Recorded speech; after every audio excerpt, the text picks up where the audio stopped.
어느 초가을 삼장 일행이 어느 고산에 이르렀을 때 여보시오. 그 산에는 사람 잡아먹는 요괴들이 득실거리니 조심하시오.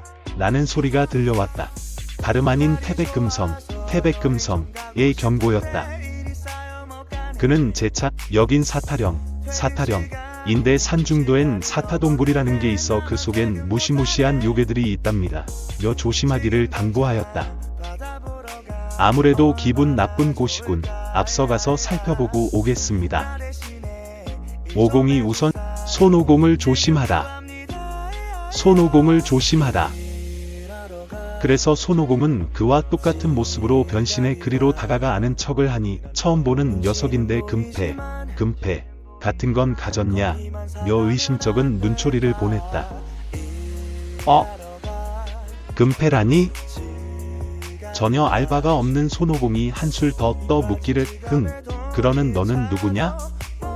나야 물론 방금 대왕께서 금패를 주셔서 받아왔지. 어디 내 것이 내 거랑 똑같은가 좀 볼까? 라 하자 부하 요괴가 순순히 꺼내 보여주었다. 목에 걸린 금패에는 소참풍이라는 세자가 새겨져 있었다. 손오공도 재빨리 털 하나를 뽑아 그의 것과 똑같은 모양으로 만든 다음 총참풍이라는 글자를 써 넣었다. 순찰 맡은 우리 금패에는 모두 소참풍이라 써졌는데 왜 유독 너만 총참풍이라냐? 라며 의아한 듯 손오공에게 물어오니 대왕께서 날 인정하셔서 너희 소참풍들을 감독하라고 보내신 거다. 라며 여유있게 대답한 후 그를 데리고 소참풍 본부에 이르자 기타 소참풍들이 새로 온 상사인 줄 알고 정중히 대해 주었다. 손오공이 짐짓 그들을 시험하는 척 우리 대왕님의 특징을 말해봐라 라며 질문하니 부하 요괴들이 새 대왕의 특징과 그들이 지닌 수법을 조목조목 나열해 설명했다. 그렇다면 당삼장의 고기를 제일 먼저 드실 분은 어느 대왕이겠느냐? 셋째 대왕입니다. 큰 대왕님과 둘째 대왕님은 쭉 사타령에 계셨고 셋째 대왕님은 여기서 좀 떨어진 사타국에 계셨었는데 당삼장이 열애불의 도제가 전세한 스님이라 그분의 고기를 먹으면 장생불로 한다는 말에 혼자서는 오공을 못 당하겠고 하여 이곳까지 와서 두 대왕님과 의형제를 맺은 때문입니다. 얘기를 다 듣고 난 손오공이 애초에 만났던 부하 요괴를 데리고 나와 단번에 때려 눕히고 금패와 곰봉을 빼앗아 그의 모습과 똑같이 변하여 사타동굴로 가니 대청마루에 무시무시하게 생긴 새마왕이 살기등등 하게 앉아 있었다. 대왕님, 소참풍이 아래옵니다. 방금 손오공을 봤는데 대왕님들의 살갗을 벗기고 뼈를 부숴놓겠다 합니다. 또 문을 아무리 굳게 닫아도 파리로 변해 들어올 수가 있다 합니다. 뭐?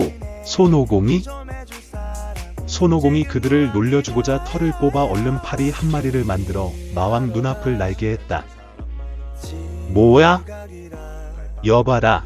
당장 잡아라. 부하 요괴들이 하하, 저 미련한 것들 좀 봐. 그래서 킥킥 웃음을 터뜨린 것이 그만 손오공의 본 모습을 드러내고 말았다.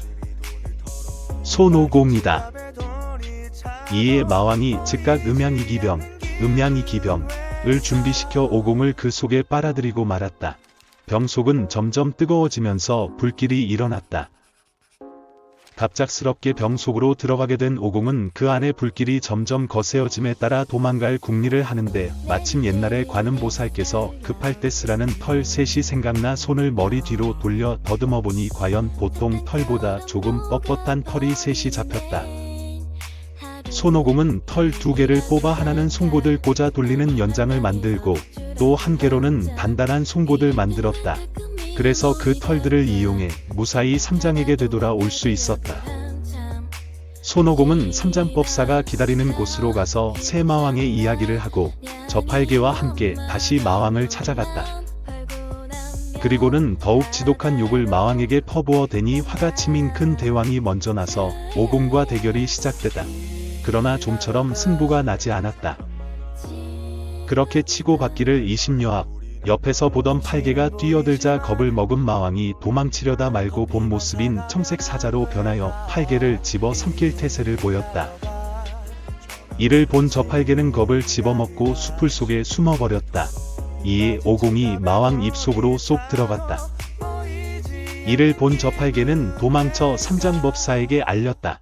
의기양양 하여 돌아온 마왕이 셋째 대왕에게 손오공을 먹은 일을 알려주니 그는 오히려 대경실색 하여 이런 손오공은 먹을 놈이 못됩니다 라며 펄쩍 뛰자 큰 대왕이 손오공을 뱉어내려 소금물을 준비시켜 입에 머금었다가 몇 번이고 토하기를 시도했으나 실패하고 말았다. 내 놈은 나를 토해낼 수도 없고 그렇다고 소화시킬 수도 없다. 그러자 셋째 대왕이 한 가지 꾀를 생각해 일부러 오공의 화를 돋구고자 그러고 보니 내 놈은 남의 뱃속에나 들어가는 형편없는 놈이구나. 어디 나랑 한번 맞서볼 자신이 있느냐. 하자 손오공도 그의 말 맞다나 남의 뱃속에 들어가 그를 처치해 버리는 건 손쉬운 일이나 자기 명예가 더럽혀질까 우려가 되었다. 좋아. 나갈 테니 입을 벌리고 있어라. 그리고 시합을 하되 이 동굴은 비좁으니 좀 넓은 곳으로 가 통쾌하게 싸워보자. 손오공은 우선 털을 하나 뽑아 튼튼한 밧줄을 만든 다음 마왕의 간장에 꼭 붙들어 매고 목구멍을 지나 콧구멍을 타고 나왔다. 그리고선 구름을 불러 타고 산꼭대기로 가면서 그 밧줄을 당기니 마왕이 끌려오다가 오공이 손에 힘을 풀자 그만 신음소리도 못 낸 채 떨어지고 말았다. 이를 지켜보던 둘째, 셋째 대왕이 당장 꿇어 엎드려 목숨만 살려주신다면 당신 사부님을 무사히 통과하게 해드리겠습니다. 며 머리를 조아리니 손오공도 껄껄 웃으며 큰 대왕의 간장에 묶어놓았던 밧줄을 걷어들였다. 사부님, 대왕을 처치했으니 안심하고 가십시다. 그러나 오공의 손에 풀려난 새 마왕들은 동굴로 돌아가게 되었으나 셋째 마왕이 내 생각에 오공은 별것 아닙니다. 원숭이 새끼일 뿐인데 괜히 그놈을 삼켰다가 헛고생한 것뿐입니다. 제 발로 여기까지 굴러들어온 비계덩이를 그냥 보낼 수야 없잖습니까? 라며 둘째 대왕을 부추겨 삼천병사를 이끌고 오공에게 도전을 나서게 하였다. 이번엔 8개가 맞서 싸우게 되었는데 싸움이 사작한 지 얼마 되지도 않아 둘째 대왕에게 코를 잡혀 끌려가고 만다. 저 8개 살려. 손오공이 하는 수 없이 저 8개를 구하고자 작은 벌레로 변하여 그들이 돌아간 동굴 안을 엿보니 8개가 꽁꽁 묶여있는 것이었다. 본 모습을 드러낸 손오공이 둘째 마왕과 붙어 싸우다가 코를 늘려 붙잡고 삼장 있는 대로 끌고 오니 삼장은 오히려 못된 요물이지만 우리를 무사히 산을 통과하게만 해준다면 그냥 놓아주자 라고 하였다. 이리하여 새 마왕이 마차 한 대를 준비하여 16부와 요괴와 함께 삼장을 맞이하러 왔다. 삼장이 그 위에 올라타고 약 400여리쯤 가 사타국이 보이자 새 마왕은 손오공이 한눈을 파는 사이 그를 해치워 버리려는 수작을 꾸미니 이를 눈치챈 오공이 당장 여의봉을 들어 싸움이 시작되고 저팔계와 사오정도 거들게 되었다. 뒤를 따르던 16부와 요괴들은 이 틈에 애초의 계획대로 삼장이 탄 마차를 사타국 성안으로 보내버렸다.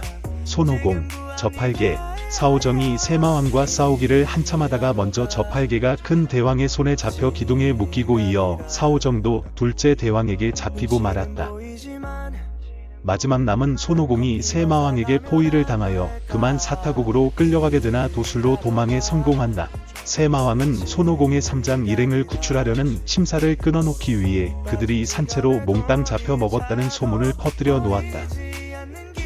그 소문을 전해들은 손오공은 방성대곡을 하며 열애부를 원망하고선 천축의 영산으로 열애부를 찾아 나섰다. 손오공의 사정 얘기를 들은 열애부는 안한, 가섭을 시켜 문수보살과 보현보살을 청해 함께 사타국으로 출발했다. 본래 무기를 준비해 이들과 맞설 준비를 나섰던 새마왕은 두 보살이 외워대는 주문에 그만 꼼짝도 못하고 본래의 모습을 드러내게 되었다. 이 요물들아, 당장 본 모습을 드러내거라. 그들은 원래 사자, 코끼리, 붕새가 변해 요괴 노릇을 해왔던 것이었다. 요물들은 원상복귀하라. 손오공이 슬픈 목소리로 하지만 우리 사부님이 저들에게 먹히셨으니 어쩐단 말입니까? 라고 하소연을 하자 붕새가 이를 부드득 갈며 누가 너희 사부님을 먹었단 말이냐? 교활한 원숭이놈. 그 중놈은 금현정의 철장에 잘 모셔놨다. 라고 하는 게 아닌가. 귀가 번쩍 뜨인 손오공은 다행히도 삼장과 저팔계, 사오정을 다 구출해낼 수 있었다.